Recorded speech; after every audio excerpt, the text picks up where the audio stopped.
शेर दिल, जासूसी, फरार, हिम्मत, सरफरोशी,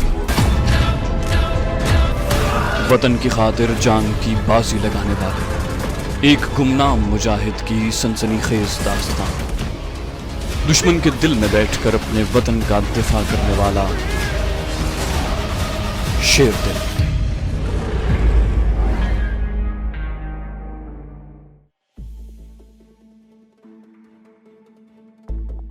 तमिल इंस्ट्रक्टर ने तेज आवाज में चीख कर कहा, एक्सरसाइज नंबर 2, नंबर 1, गो। उसके हुक्म के साथ ही एक गोरीला समंदर में कूद गया और यूं हाथ पांव मारने लगा जैसे डूब रहा हो। इंस्ट्रक्टर ने चीख कर कहा, गो। गोरीला नंबर 2 ने समंदर में छलांग लगा दी। समंदर में गिरते ही वो डूबते हुए गोरीले की तरफ तैरता हुआ गया और नीचे से होकर उसकी ठोड़ी के नीचे अपना बाजू डालकर उसे ऊपर उठा लिया और तैरते हुए उसे साथ तैराता स्टीमर की तरफ बढ़ा। इस दौरान समंदर की मौजें उसे स्टीमर से कुछ दूर ले गई थी। स्टीमर अपनी जगह पर खड़ा था, उसे वहां से चलाने की इजाजत नहीं थी। गोरिल्ला अपने साथी की जान बचाने और उसे स्टीमर की तरफ लेकर आने की सरतोड़ कोशिश कर रहा था। आखिर वो उसे अपने साथ खींचता हुआ स्टीमर के स्टार बोर्ड के पास ले आया। यहाँ आने के बाद उसने लटकती हुई जंजीर को पकड़ लिया और अपने साथी को कंधे पर डालकर दोनों हाथों से जंजीर को पकड़े दोनों पांव स्टीमर के स्टार बोर्ड से लगाकर ऊपर चढ़ने लगा। ये बड़ा जान जोखों का काम था, मगर वो तमिल गोरिल्ला अपने साथी को बचाकर डेक पर ले आया। फल्गू इंस्ट्रक्टर ने घड़ी पर टाइम देखकर नोटबुक में नोट कर लिया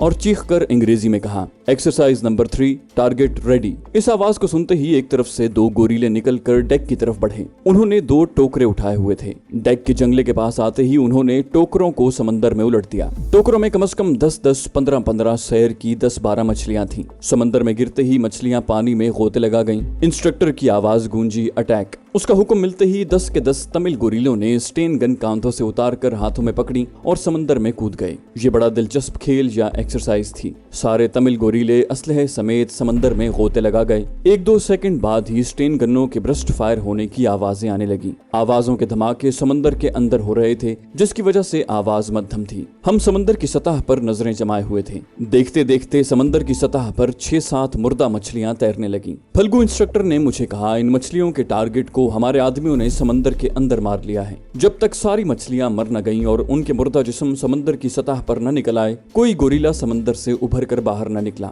जब सारी मछलियां मर गईं तो एक एक करके 10 के 10 गोरीले समंदरी मौजों में से उभर कर बाहर निकल आए। वो अपनी स्टेन गन्ने लहरा कर नारे लगा रहे थे। फल्गू इंस्ट्रक्टर ने सीटी बजाई। सारे गोरीले इस तरह समंदर में तैरते हुए स्टीमर की तरफ बढ़ने लगे। उनके स्टेन गन्नों वाले हाथ पानी से बाहर थे और वो एक बाजू और 2 टांगों से तैर रहे थे और नारे लगा रहे थे। जब सारे गोरीले डेक पर आकर फॉलन होकर खड़े हो गए तो इंस्ट्रक्टर ने सीटी बजाई। सब गोरीलों ने मिलकर नारा लगाया। इंस्ट्रक्टर ने चीख कर कहा, एट ईज। और सब लोग एक दूसरे से हंसते मुस्कुराते बातें करते नीचे डेक नंबर 2 के केबिन की तरफ चल दिए। इंस्ट्रक्टर फल्गू मेरे पास आ गया, कहने लगा, हमारी ट्रेनिंग के बारे में क्या ख्याल है? मैंने कहा, एकदम नंबर 1, तुम वाकई बड़ी मेहनत से ट्रेनिंग दे रहे हो। फल्गू मेरे साथ नीचे केबिन में आ गया। वहाँ पहले से चाय और कॉफी मेज पर लगी हुई थी। मैं चाय और फल्गू कॉफी पीने लगा, साथ ही नाश्ता आ गया। मैं बड़े गौर से डेक नंबर 2 की एक एक शय का जायजा ले रहा था। मुझे उस स्टीमर में बड़ी खास जगहों पर प्लास्टिक की धमाका खेज टेप लगानी थी। सबसे अहम मकाम स्टीमर का इंजन रूम था। मैंने फल्गू से पूछा, इस स्टीमर में कितने इंजन काम कर रहे हैं? वो बोला, 2 इंजन हैं। ये ज्यादा बड़ा स्टीमर नहीं है, इसके 2 इंजन ही काफी हैं। मैंने कहा, मुझे पिस्टन वाले इंजन देखने का बड़ा शौक है। फल्गू बोला, अभी चलकर दिखाता हूँ। वैसे ये पुराने इंजन हैं। नाश्ते के बाद हम नीचे इंजन रूम में आ गए। छोटा सा केबिन नुमा इंजन रूम था। ग्रीस और तेल में लिथड़े हुए इंजन खामोश थे। 2 इंजन मैन उनके पुर्जों की चेकिंग कर रहे थे। मैंने वो जगह जहन में रख ली जहां मुझे धमाका खेज टेप चिपकानी थी। हम ऊपर आकर डेक पर बिछी हुई बांस की कुर्सियों पर बैठ गए और बातें करने लगे। मैंने उससे पूछा कि समंदर में अगली ट्रेनिंग अब किस रोज होगी? उसने कहा, अगले हफ्ते आज ही के दिन। ये ट्रेनिंग हम हफ्ते में सिर्फ एक बार करते हैं। हमें समुद्री ट्रेनिंग की इतनी जरूरत नहीं होती। हम तमिल लोग समंदर में खेल कूद कर बड़े होते हैं। हमारा बच्चा बड़ी जल्दी समंदर में तैरना सीख जाता है। मैं फल्गू इंस्ट्रक्टर की बातें सुनी अनसुनी कर रहा था। असल में मेरा जहन सिर्फ एक सवाल पर गौर कर रहा था कि मुझे ये ऑपरेशन कब कर गुजरना चाहिए, कौन सा वक्त इसके लिए मौजूद रहेगा। अगर मैं अगले हफ्ते ही धमाका खेज टेप लगाकर इन सारे गोरीलों को स्टीमर समेत धमाके से उड़ाकर समंदर में गर्क कर देता हूँ तो इसका बाल ठाकरे और भारत की सेंट्रल इंटेलिजेंस पर क्या रद्द अमल होगा? कुदरती तौर पर तो वो सबसे पहले वो लोग ये सोचेंगे कि ऐसा हर बार क्यों होता है कि जहां किसी अहम मिशन पर मैं जाता हूं, वहां मेरे जाते ही कोई ना कोई ऐसा हादसा हो जाता है। उनके जहन में जालिंधर वाले पृथ्वी मिसाइल के अड्डों की तबाही और कई दूसरे भारतीय दहशतगर्दों की मौत का ख्याल भी आ सकता था। मैंने सोचा कि पहले ये मालूम करना चाहिए यहाँ ट्रेनिंग का सिलसिला कब तक जारी रहेगा। जब मैंने इंस्ट्रक्टर फल्गू से ये सवाल किया तो वो कहने लगा, हमारे गोरीले बिल्कुल तैयार हैं,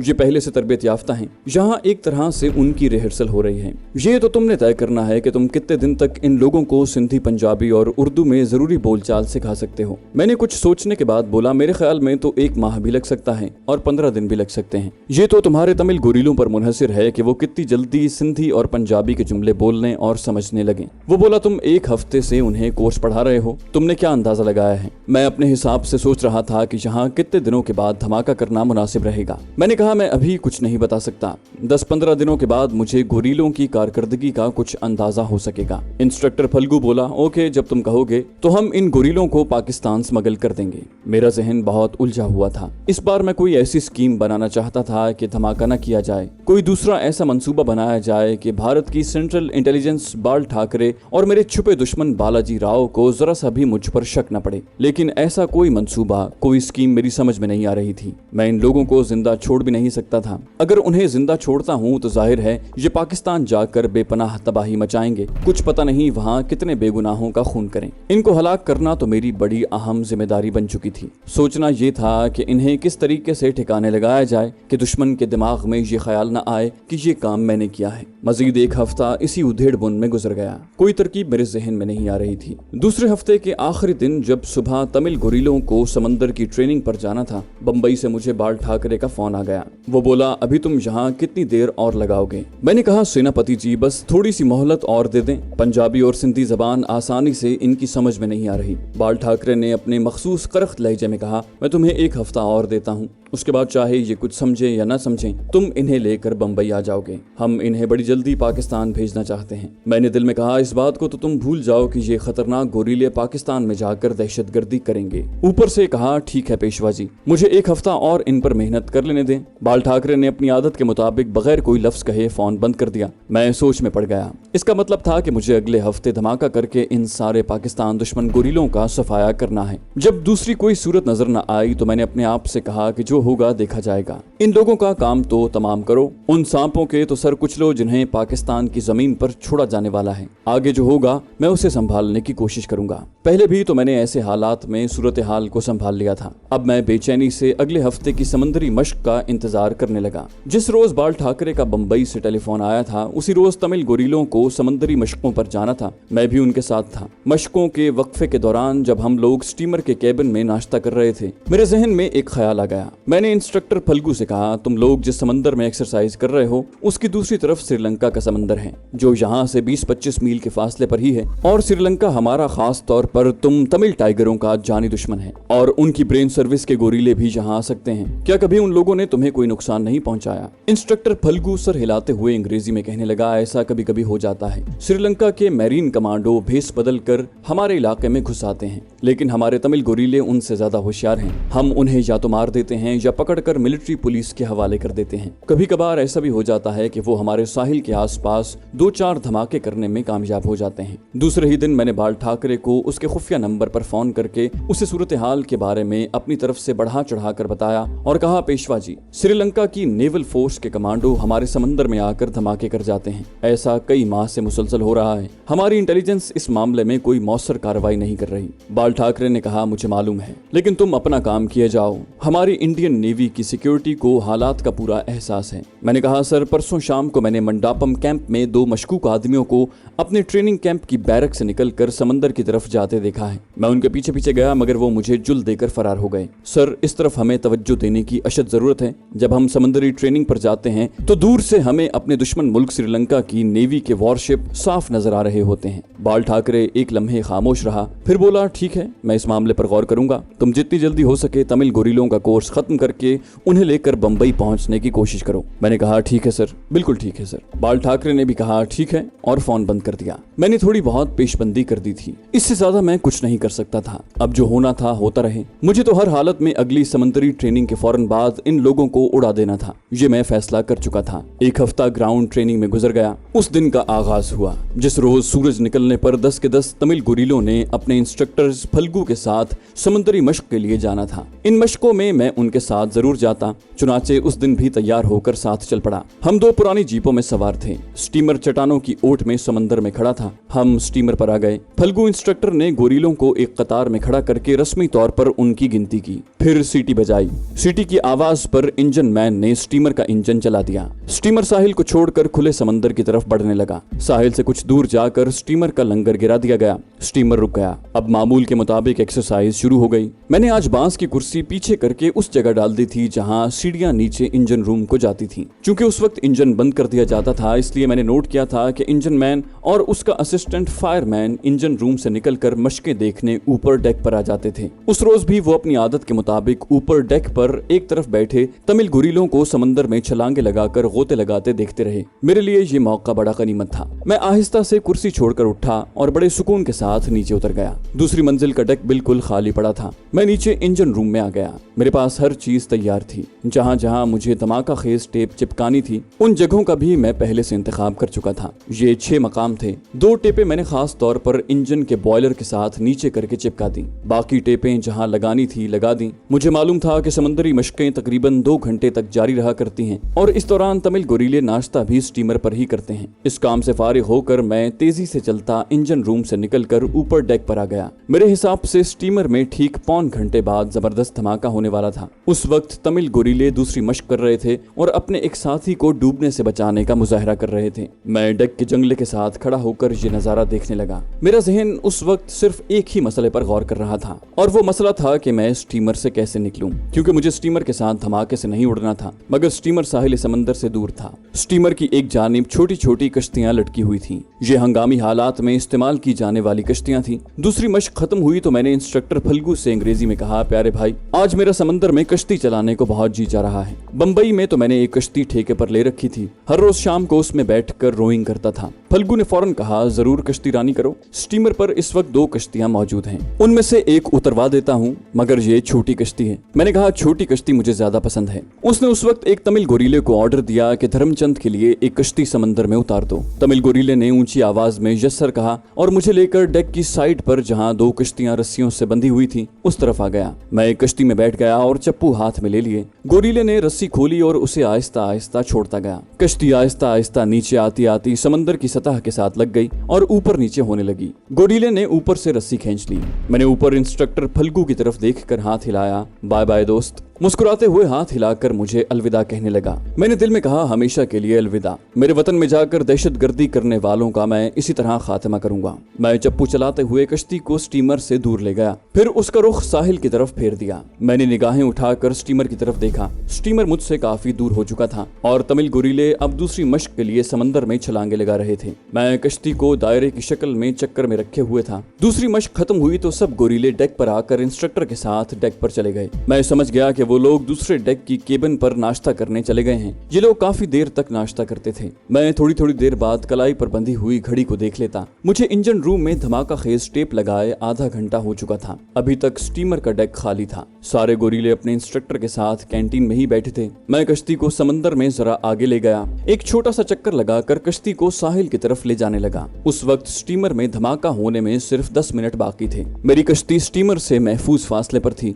मैं समंदर में ही रहकर स्टीमर की तबाही का मुशाहिदा करना चाहता था। जब धमाका होने में सिर्फ 4 मिनट रह गए तो दूर से मुझे स्टीमर के डेक पर तमिल गोरिले चलते फिरते दिखाई दिए। उनकी तीसरी मशक शुरू होने वाली थी। खतरा इसी बात का था कि धमाके से पहले तमिल गोरिले तीसरी मशक के लिए समंदर में न कूद जाएं। मैंने चप्पू चलाने बंद कर दिए थे और बेचैनी से स्टीमर के डेक को तक रहा था। दूर से मुझे गोरिले डेक पर चलते फिरते नजर आ रहे थे। अभी वो मशक शुरू करने से पहले कतार में फॉल इन नहीं हुए थे। इंस्ट्रक्टर फल्गू ने शायद उन्हें किसी काम लगा दिया था। मैंने घड़ी पर निगाह डाली। धमाके का वक्त हो गया था। मैं धड़कते हुए दिल के साथ स्टीमर को देख रहा था। या अल्लाह, पाकिस्तान को इन दुश्मनों से महफूज रखना। या खुदा, पाकिस्तान के लिए हमारे आबाओ अजदाद ने बड़ी कुर्बानियां दी हैं। पाकिस्तान को अपनी हिफाजत में रखना। ये दुआ मेरे लबों पर थी कि एक बिजली चमकी। समंदर उस चमक के साथ एकदम रोशन हो गया। उसके साथ ही एक धमाका हुआ और जहां स्टीमर खड़ा था वहां इस तरह शोले बुलंद होने लगे जैसे समंदर के अंदर कोई ज्वालामुखी पूरी ताकत से फट गया हो। स्टीमर के टुकड़ों को मैंने फजा में उड़ते हुए देखा तो मैंने सुकून का सांस लिया।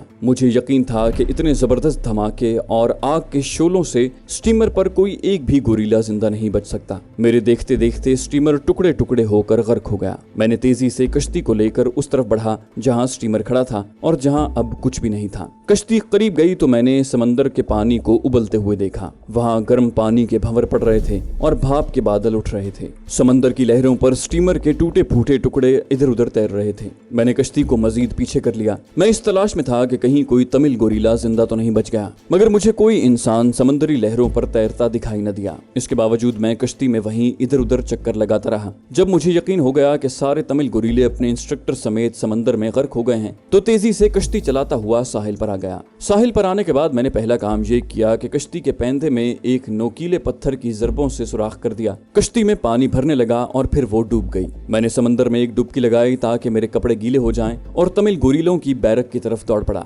बैरक खाली पड़ी थी। किचन के बाहर मद्रासी नौकर घबराया हुआ समंदर की तरफ देख रहा था। मुझे देखकर बोला, ये बम की आवाज कहां से आई है सर? मैंने भरपूर अदाकारी करते हुए कहा, स्टीमर को मार्टर तोप का गोला लगा है और वो तबाह हो गया है। मैं बड़ी मुश्किल से जान बचाकर भागा हूँ। तुम यहीं रहना, मैं स्टेशन से फोन करके आता हूँ। मैं तेज तेज चलता मंडापम कैंप के रेलवे स्टेशन पर आ गया। मैंने सबसे पहले पुलिस को फोन करके बताया कि हमारे स्टीमर को मार्टर के गोले ने तबाह कर दिया है। गोला श्रीलंका के साहिल की जानिब से आया था। पुलिस ऑफिसर ने कहा, हम अभी पहुंच रहे हैं। उसके बाद मैंने बंबई बाल ठाकरे का नंबर मिलाया। दूसरी तरफ से नौकर ने पूछा, कौन है? मैंने कहा, धर्मचंद बोल रहा हूँ, महाराज से बात करवाओ। कोई 4-5 सेकंड बाद बाल ठाकरे की आवाज आई, धर्मचंद क्या बात है? मैंने कहा, पेशवा जी, जिस बात का डर था वही हुआ। हम समंदरी मशकों पर थे कि श्रीलंका के साहिली बंदरगाह ताली मनार की तरफ से मार्टर का गोला आकर स्टीमर को लगा और स्टीमर को आग लग गई। स्टीमर फट गया। उस वक्त अपने गोरीले साथी स्टीमर की कैंटीन में नाश्ता कर रहे थे। मैं बड़ी मुश्किल से जान बचाकर भागा हूँ।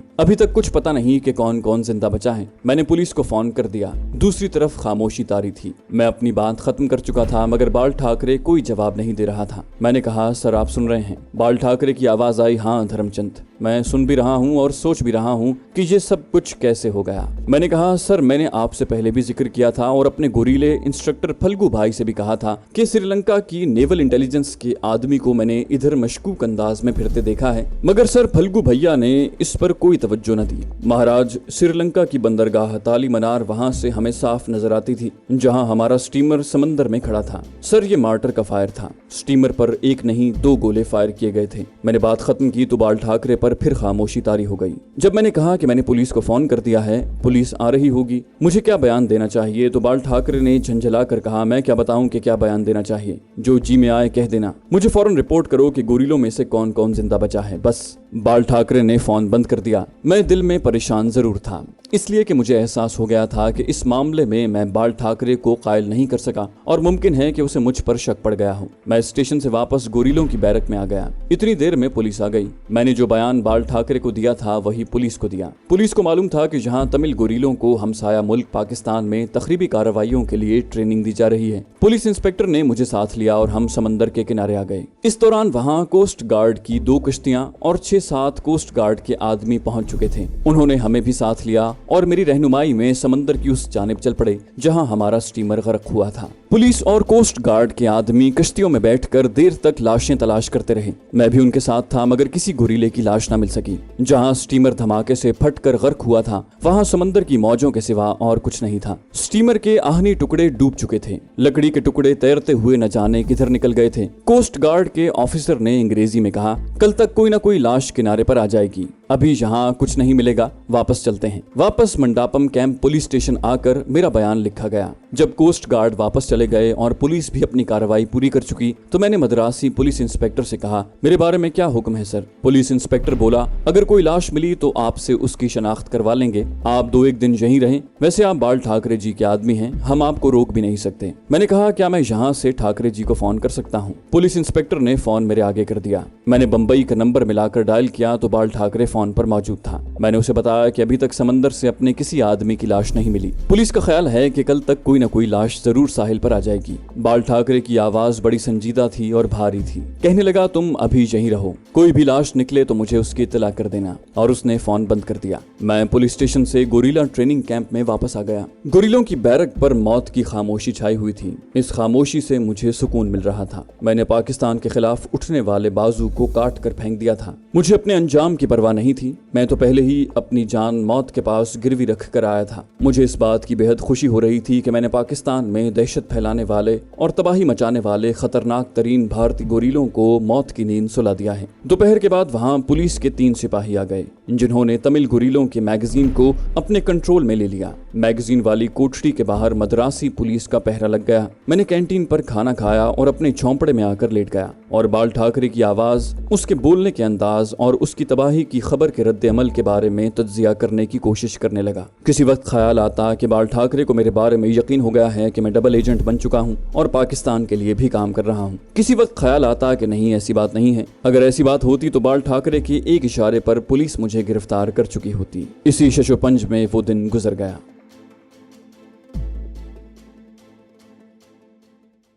तो दोस्तों, ये थी हमारी आज की एपिसोड। उम्मीद करते हैं आपको हमारी कहानी पसंद आई होगी। जाने से पहले इस वीडियो को लाइक कीजिए और शेयर करना मत भूलिए। कमेंट करके हमें बताइए कि आपको हमारी वीडियो कैसी लगी।